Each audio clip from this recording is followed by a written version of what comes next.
Olá, seja bem-vindo ao canal Roberto Cornecino, canal dedicado à ciência e tecnologia na área de engenharia mecânica. Hoje veio com mais um episódio da série de metalurgia da soldagem e falarei a respeito do efeito do tipo do fluxo no processo de soldagem por arco submerso. Então, vamos para o vídeo.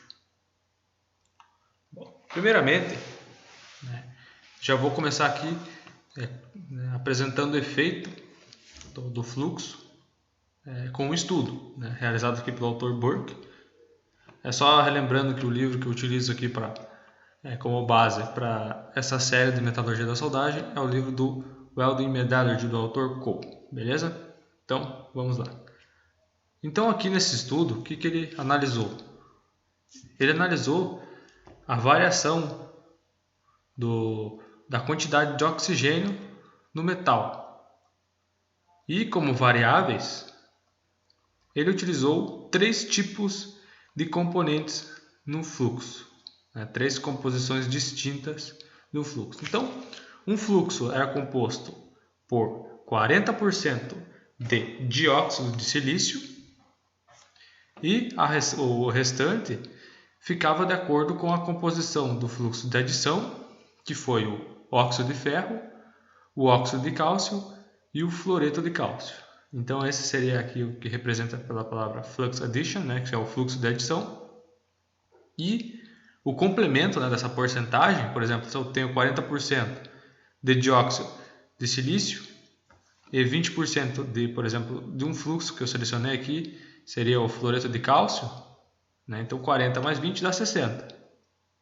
Quanto que sobra? 40. Então, logo, o restante era complementado com o fluxo óxido de manganês, beleza? Só para você poder entender esse gráfico. Então, o 40% de dióxido de silício era constante, e aí a variação da quantidade de óxido de manganês era em função aqui da quantidade do óxido de adição, do fluxo de adição adicionado, beleza? Então, o que a gente consegue notar aqui? No vídeo anterior, eu disse que a adição de fluoreto de cálcio ele reduz a perda de manganês, com base num estudo. O vídeo anterior está aí na descrição, você pode dar uma olhada se você quiser.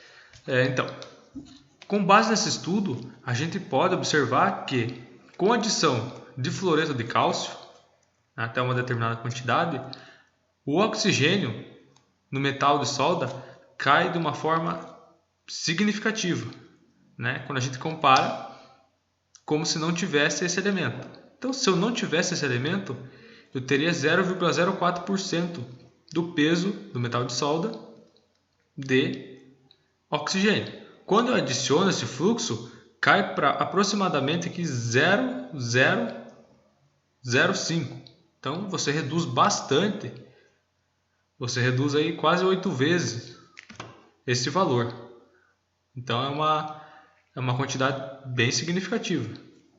Ok? Então, quando você adiciona esse elemento aqui, o fluoreto de cálcio, você reduz a quantidade de oxigênio no metal de solda. E como eu disse, você pode olhar na playlist. Isso aqui é basicamente uma série, uma sequência, um vídeo de cada um, para você entender melhor, de uma forma científica e mais complexa, a parte de metalurgia da soldagem. O oxigênio ele degrada as propriedades do material. Além de oxidar, ele reduz aí a ductilidade e a tenacidade da fatura do material, em conjunto com a resistência à tração. Então, ele é prejudicial ao material. Beleza? Nos vídeos anteriores da playlist eu falo a respeito da influência do oxigênio nas propriedades.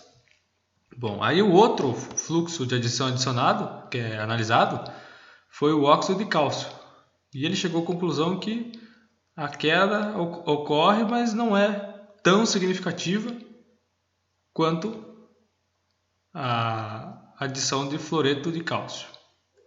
Então aqui o óxido de cálcio não reduz muito a quantidade de oxigênio no metal de solda.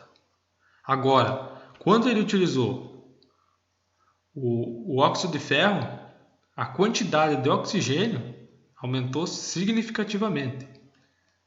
Então aqui é importante a gente salientar, no aço analisado, que é o 4340, que quando você vai realizar a solda por arco submerso, o efeito e o tipo do fluxo são extremamente importantes quando você vai selecioná-lo, ok? Agora, nesse slide, vou apresentar a influência no manganês. O manganês é um elemento muito importante para os aços. Ele promove aí o aumento de tenacidade e de ductilidade. Essa propriedade são duas propriedades extremamente importantes aí. Então aqui a gente pode notar que o óxido de cálcio, né, não interferiu na quantidade de manganês no metal de adição, né, no metal de solda. Já o óxido de ferro reduz significativamente a quantidade de manganês, né? Com o aumento então da porcentagem de óxido de ferro, você vai tendo uma perda bem significativa de manganês. Então você tem que tomar cuidado aí na sua composição que você vai selecionar. Já aqui o fluoreto de cálcio, também, dependendo da sua composição, você perde o manganês. Então é importante, novamente repito, quando você vai realizar um processo de soldagem com arco submerso, tem que analisar o material que você vai soldar e a composição química dele, porque pode ocorrer aqui essas degradações aqui na composição do material.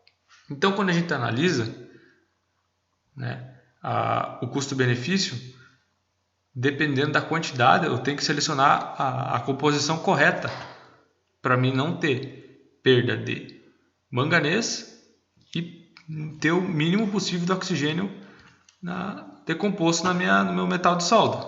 Então, por exemplo, aqui, vamos pegar uma situação boa aqui, né?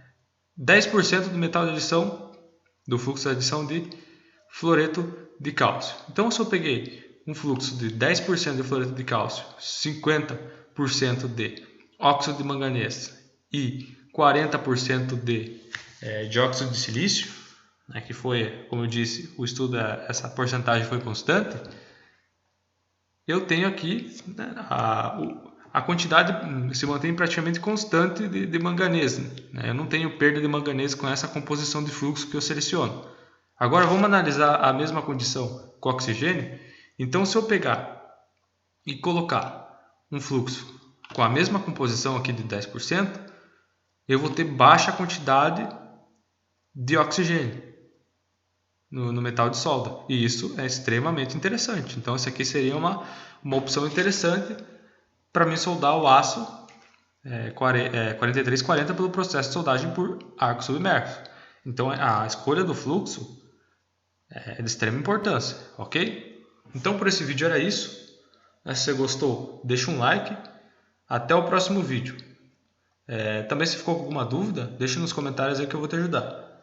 E o próximo vídeo será a respeito dos tipos de fluxos. A gente vai aprofundar um pouco mais, beleza?